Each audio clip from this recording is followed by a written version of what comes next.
Okay મિત્રો, આપણે આજના લેક્ચરની અંદર આવક કોષ્ટક છે એટલે કે પીરિયોડિક ટેબલ છે એના વિશે ચર્ચાઓ શરૂ કરવા માટે જઈ રહ્યા છે. તો પહેલો પ્રશ્ન થાય કે આવક કોષ્ટકની જરૂર શું કામ પડી? જ્યારે કોઈ શોપ ઉપર તમે જાઓ છો ત્યારે એને બધી જ વસ્તુ છે મસ્ત મજાની ગોઠવેલી હોય છે. એક્ઝામ્પલ સ્વરૂપે હું કરિયાણા સ્ટોર પર જાઉં છું અને એક ખૂણાની અંદર ખાંડ છે એનો ઢગલો પડેલો હોય, એની ઉપર જ સાબુ જેટલા અને શોપની અંદર જેટલા ટાઈપના હોય, ડેટોલ છે, ડવ છે, બધા જ પ્રકારના કપડાં ધોવાના સાબુ છે, નાહવાના સાબુ છે, એ બધા જ ત્યાં ઢગલો કરેલો હોય અને બધી જ કંપનીના ઢગલો કરેલો હોય. કોલગેટ છે એના પર ઢગલો કરેલો હોય, અગરબત્તી છે, માચિસ બોક્સ છે, બધું જ એના પર ફેંકી દીધું. અને હવે તમે ત્યાં જાઓ છો કે સાહેબ એક નાહવા માટે સંતુલ સાબુ આપો, તો શું તમે જાઓ છો તરત જ તમને એ વસ્તુ પ્રોવાઈડ થવાની છે, મળી જવાની છે? નથી શક્ય. શું કામ? એ તમારા માઇન્ડની અંદર એનો જવાબ ક્લિયર થઈ ગયો છે કે સર એમણે ગોઠવણી નથી કરેલી ને એટલે એને અવ્યવસ્થા ઊભી થાય છે. એટલે કે એ સાબુ મેળવવા માટે ઘણો સમય પસાર કરવો પડશે, કેમ કે આખો ઢગલો છે વિકસે ત્યારે એમાંથી એમને મળી જવાનું છે. પણ એના બદલે એને મસ્ત મજાના કોઈ ખાનાઓની અંદર અલગ અલગ બોક્સની અંદર એને બધી જ વસ્તુ વ્યવસ્થિત ગોઠવેલી હશે. એક બાજુ પર અલગ અલગ કંપનીના સાબુ પડેલા હશે, નાહવાના, એક સાઈડ ઉપર ધોવાના કપડાં ધોવાના સાબુ પડેલા હશે, એક બાજુ પર કોલગેટ હશે, એક બાજુ પર બધું જ આ ખાંડ છે, ઘઉં છે, બધું જ એક બાજુ પર પડેલું હશે. અને હવે તમે કોઈ જગ્યા પર જાઓ કે સર એક સંતુલ સાબુ આપો ને, તો ફટાફટ, કેમ કે એને રોજે ત્યાં લેવા જવાનું છે એટલે યાદ હશે કે આ સાઈડ ઉપર જ આખો આપણે પડેલો છે, ફટાફટ અથવા તો શોપ ઉપર નજર નાખી અને તે બોક્સમાંથી સાબુ લઈને તમને આવશે. તો અવ્યવસ્થામાંથી વ્યવસ્થા માટે પહોંચી વળવા માટે એક ગોઠવણી હોવી જરૂરી છે. એમ શરૂઆતમાં આપણી પાસે 31 જેટલા તત્વો હતા, એ ધીમે ધીમે કરતા વધીને આપણી પાસે હાલમાં 118 તત્વો છે. તો આ તત્વો અવ્યવસ્થિત રીતે ગોઠવાયેલા હોય તો દરેક તત્વોની માહિતી મેળવવી પડે. તમે ક્લાસમાં 10 જણ બેઠો તો દરેકના ઇન્ટ્રોડક્શન હું લઈ શકું, પણ ક્લાસમાં તમે ઘણા બધા વ્યક્તિઓ બેઠા હો તો દરેકની વ્યક્તિગત માર્ગદર્શન હું ન મેળવી શકું, વ્યક્તિગત ઇન્ટ્રોડ એને ન કહી શકું, કારણ સંખ્યા વધી. એમ આવર્ત કોષ્ટકમાં જરૂરી એટલા માટે પડે છે કે તત્વોની સંખ્યા ખૂબ વધી રહી છે. તો શું દરેક તત્વોના ગુણધર્મો છે ભાગાકાર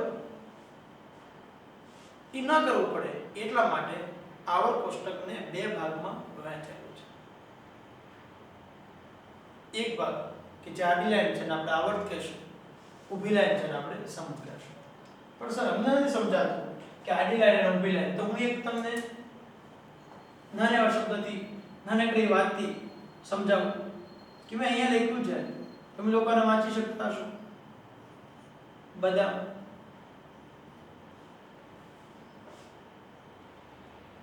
દાડમ અને મમરા. મારે તમને એક બે શબ્દથી પરિચિત કરવા છે. આવર્ત કોને કહેવું, સમૂહ કોને કહેવું?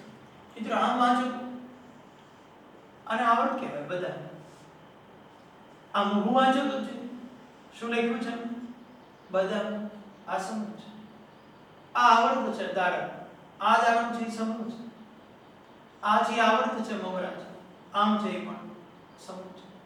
તો હવે તમે આવર્ત અને સમૂહથી પરિચિત થયા હશો. ઊભી લાઈન કે જે સમૂહ છે, આડી લાઈન કે જે આવર્ત છે. અને એક ડિઝાઇન પડી મસ્ત મજાની જુઓ. બદામ બદામ, દાડમ દાડમ, મમરા મમરા. ઊભું વાંચો કે આડું વાંચો. આમ આવર્ત કોષ્ટકમાં બે ભાગથી એને દોરવામાં આવ્યો. આડી લાઈન કે જેને આપણે આવર્ત કહેશું, ઊભી લાઈન કે જેને આપણે સમૂહ કહેશું. એમ ધીમે ધીમે કરતા આવર્ત કોષ્ટકની શરૂઆત કરવાની છે. આવર્ત કોષ્ટક વિશેનો સૌથી પહેલો ખ્યાલ આવનાર વૈજ્ઞાનિક છે જ્હોન ડોબરેનર છે. પણ એ પહેલા આ એક એમસીક્યુ માટે નાનકડી વાત છે, પણ બહુ અગત્યની છે. યાદ રાખજો કે 1 થી 92 તત્વો એ કુદરતી છે, ત્યાર પછીના તત્વો છે માનવ સર્જિત છે, કૃત્રિમ તત્વો છે. 1 થી 92 તત્વો કે જે માનવ સર્જિત છે, ત્યાર પછીના જે છે એ કૃત્રિમ છે. પહેલું છે હાઇડ્રોજન ને 92 છે યુરેનિયમ. યુરેનિયમ 92 235. આવું તમે કદાચ આગળની તમે વાંચ્યું પણ હોય. તો યુરેનિયમ 92 235 સુધીના જે તત્વો છે, 92 સુધીના એ એક કુદરતી છે, ત્યાર પછીના જે એલિમેન્ટ્સ મળ્યા છે 118 સુધી એ માનવ સર્જિત છે. તો આ તત્વોની ગોઠવણી કરવા માટે સૌથી પહેલું કોઈને ખ્યાલ આવ્યો હોય તો એ હતો જ્હોન ડોબરેનર. ડોબરેનરે એક ત્રિપુટી આપી છે.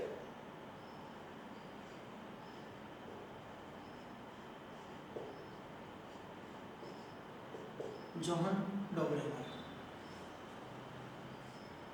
મિત્રો ડોબરેનરે જે રચના કરી એમાં આપણે જાણીતા તત્વો, જે તત્વોના પરમાણુ ભાર જાણે છે, એટલે કે પરમાણુ ભાર જાણીતા તત્વોને ત્રિપુટી સ્વરૂપે ગોઠવા, એટલે ડોબરેનરના નિયમને ત્રિપુટીના નિયમ સ્વરૂપે પણ ઓળખવામાં આવે છે. ત્રિપુટી નિયમ શેના આધારે ત્રિપુટી નિયમ આપવામાં આવ્યો છે? પરમાણુય ભારને આધારે. જ્હોન ડોબરેનરે ત્રિપુટી આપી છે. જોઈએ આપણે કઈ રીતે આપી છે. અને પરમાણુય ભારના આધારે આપવામાં આવે. તો જ્હોન ડોબરેનરની ત્રિપુટી પહેલી છે એક્ઝામ્પલ સ્વરૂપે lithium, sodium, potassium. Lithium, sodium, potassium. યાદ રાખવું હોય તો લીના કે એલી લીના તુ કે શું બોલવાનું છે? એલી લીના તુ કે લીના કે. એમણે લિથિયમ, સોડિયમ, પોટેશિયમ નો પરમાણુ ભાર જાણતો હતો અને આ ત્રણ તત્વોનું ગોઠવાય. એમણે શું કર્યું કે પરમાણુ ભારના ચડતા ક્રમમાં ગોઠવા. લિથિયમ નો પરમાણુ ભાર 7 છે, પોટેશિયમ નો પરમાણુ ભાર 39 છે.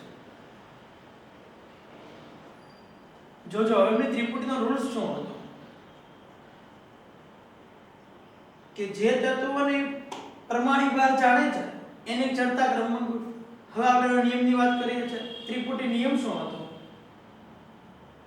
જાણીતા તત્વોને તેના પરમાણુ ભારના ચડતા ક્રમમાં ગોઠવી પહેલા અને છેલ્લા તત્વોના પરમાણુ ભારનો સરવાળો કરી સરેરાશ મેળવતા. હવે પહેલા અને છેલ્લા સરવાળો કરો એટલે 7 પ્લસ 39 સરેરાશ મેળવો. ટોટલ કેટલાનો મેળવો તમે? 2 અંકનો. તો 2 વડે ડિવાઈડ કરો તો એ વચ્ચેના તત્વના પરમાણુ ભાર જેટલો હોય 39 અને 1 40 ને 46 46 ભાગ્યા 2 એટલે કેટલા થઈ જશે? 23. આમ સોડિયમનો પરમાણુ ભાર કેટલો થઈ જશે? 23.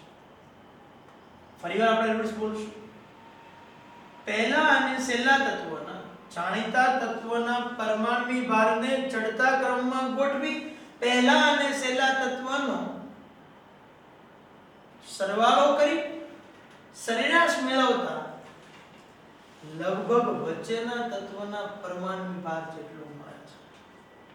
લગભગ શબ્દ બોલવો જરૂરી છે. દરેક વખતે પરફેક્ટલી જ પરમાણુ ભાર મળે એવું જરૂરી નથી. એના માટે આપણે નેક્સ્ટ એક્ઝામ્પલ આપણે લઈએ. પણ અહીંયા લિનાકે ની અંદર લિથિયમનો પરમાણુ ભાર 7 છે, પોટેશિયમનો 39 છે. તો અહીંયા ટોટલ 46 થશે, ડિવાઇડ બાય 2 કરો એટલે 23. ફરીવાર એકવાર જાણીતા તત્વોને તેમના પરમાણુ ભારના ચડતા ક્રમમાં ગોઠવી પહેલા અને છેલ્લા તત્વોનો સરવાળો કરી સરેરાશ મેળવતા લગભગ વચ્ચેના તત્વ જેટલું મળે છે. ઓકે. હવે જો મિત્રો અહીંયા હું એક આને કોમન સૂત્ર સ્વરૂપે આપું છું એન્ટ્રન્સ એક્ઝામ માટે આપણે આને કહી દઈએ છે પહેલા તત્વને કહી દઉં છું A, બીજા તત્વને કહી દઉં છું B, ત્રીજા તત્વને કહી દઉં છું C. તો મને B મેળવવું હોય તો B મેળવવા માટે મારે શું કરવું પડે ભાઈ? A + C ડિવાઇડેડ બાય શું કરવું પડશે? 2. પણ ધારો કે મારે A મેળવવું હોય તો શું કરવું પડે? 2B - C. 2 અહીં ઇન્ટુ કરો 2B માઈનસ શું થઈ જશે? C. A મેળવવું હોય તો. પણ ધારો કે મને C મેળવવું છે તો 2B માઈનસ શું કરવું પડે? A. આમ તમે કોઈ પણના પરમાણુ ભાર 3 માંથી તમને આપશે, બાકીનાનો તમારે મેળવવાનો રહેશે. ઓકે, તો આ રીતે તમે આપેલા તત્વોમાંથી કોઈ પણ પરમાણુ ભાર, ખરેખર ડોબરેનરના નિયમ મુજબ તો તમે વચ્ચેના તત્વોનો પરમાણુ ભાર મેળવી શકો છો, પણ એન્ટ્રન્સ એક્ઝામમાં ક્વેશ્ચનને ટ્વિસ્ટ કરવા માટે એ લોકો તમને આમાંથી કોઈ બે ના આપશે અને મેળવી શકે. પણ તમારી માટે આ એક સૂત્ર ક્લિયર હોવું જોઈએ કે B = A + C/2. કેમ કે પહેલા અને છેલ્લા તત્વોનો સરવાળો કરી સરેરાશ મેળવતા વચ્ચેના તત્વોનો પરમાણુ ભાર મળતો હોય છે ભાઈ. પણ લગભગ શબ્દ બોલવો જરૂરી એટલે છે કે હું લઈ રહ્યો છું અહીંયા ક્લોરીન, બ્રોમિન અને આયોડિન. ક્લોરીન, બ્રોમિન અને આયોડિન. તેની ત્રિપુટી શું હતું? એલિલિના તુકે. બીજી છે ક્લોરીન, બ્રોમિન અને આયોડિન. ક્લોરીનનો પરમાણુ ભાર છે 35.5 છે, પણ આપણે લઈએ 35 અને આનો 127 છે. હવે આ બંનેનો સરેરાશ કરવો જોઈએ ભાઈ. શું થઈ જશે? 127 + 35 ડિવાઇડેડ બાય 2 એટલે કોનો મળશે? Br નો મળે. આ મેળવશો તમે એટલે 81 મળે છે. હવે ખરેખર સાચો પરમાણુ ભાર Br નો 80 છે અને મળ્યો કેટલો? 81. પણ જો નજીકનું જ છે ને, એટલે આપણે શું કરીએ છીએ? શું બોલતા હતા આપણે? કે પહેલા અને છેલ્લા તત્વના પરમાણુ ભારનો સરવાળો કરી સરેરાશ મેળવતા લગભગ વચ્ચેના તત્વના પરમાણુ ભાર જેટલું હોય છે. લગભગ. જો પરફેક્ટલી આપણો મળે એવું જરૂરી નથી. સમજાય છે? આમ જ્હોન ડોબરેનરે આવી ત્રિપુટીઓ આપી, પણ એમણે થોડા ઘણા તત્વો માટે જ આવી ત્રિપુટી આપી છે. બધા માટે આવું કરી શક્યો નહીં. 3 ત્રિપુટી આપી શક્યો: lithium, sodium, potassium, chlorine, bromine, iodine, calcium, strontium અને બેરિયમ. કેલ્શિયમ, સ્ટ્રોન્શિયમ અને બેરિયમ માટે પણ આવું આપી શક્યો. સમજાય છે? કેલ્શિયમનો પરમાણુ ભાર 40 છે અને 156 છે. તો આ બેને ટોટલ કરીને કરશો એટલે વચ્ચેનો સ્ટ્રોન્શિયમનો મળશે. બરાબર? તો આ 3 ત્રિપુટીઓ માટે જ સમજાવી શક્યો, બધા માટે આવું સમજાવી શકતો નથી. એને કારણે જ્હોન ડોબરેનરની ત્રિપુટીઓ છે એ આગળ ન ચાલી શકે. ત્યાર પછી એ જ્હોન ન્યુલેન્ડે જો ભાઈ આવર્ત કોષ્ટકની જરૂર શું કામ પડી હતી? તત્વોની સંખ્યા વધતી ગઈ એટલે પર્ટિક્યુલર દરેકના પર્સનલ ગુણધર્મ જાણી શકાતા નથી. એટલે એક આવર્ત અને સમૂહની રચના કરવા માંગીએ છીએ. એના માટે સૌથી પહેલું કામ કરનાર વૈજ્ઞાનિક છે એ જ્હોન ડોબરેનર છે. જ્હોન ડોબરેનરે ત્રિપુટીનો નિયમ આપ્યો. એમની અંદર એમણે વાત કરી કે પહેલા અને છેલ્લા તત્વના પરમાણુ ભારનો સરવાળો કરી સરેરાશ મેળવતા લગભગ વચ્ચેના તત્વના પરમાણુ ભાર જેટલું મળે. આ ત્રિપુટીનો રૂલ છે. ત્યાર પછી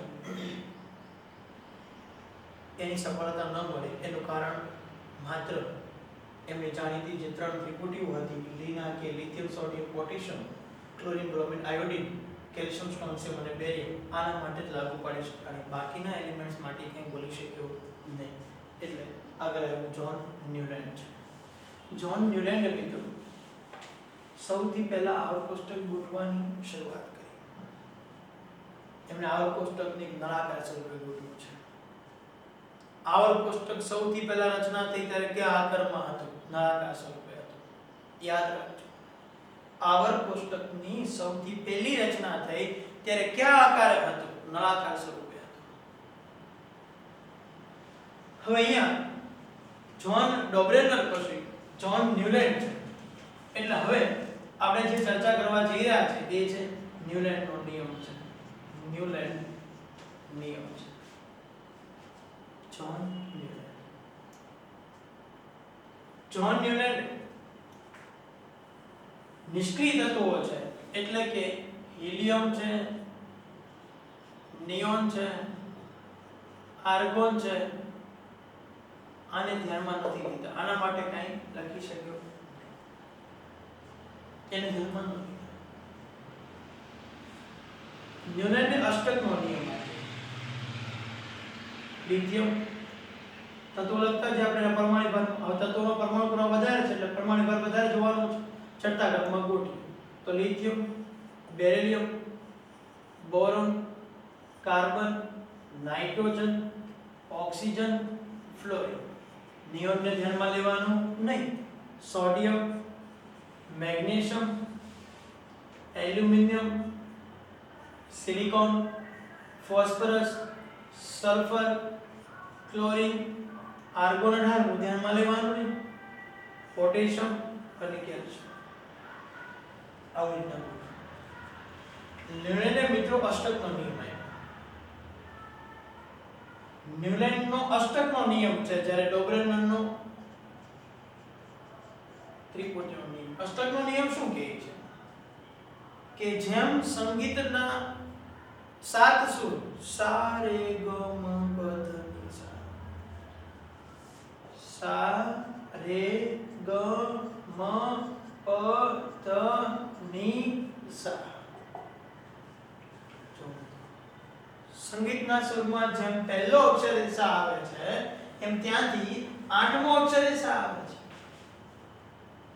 ચા નથી બોલતો, સા બોલું છું.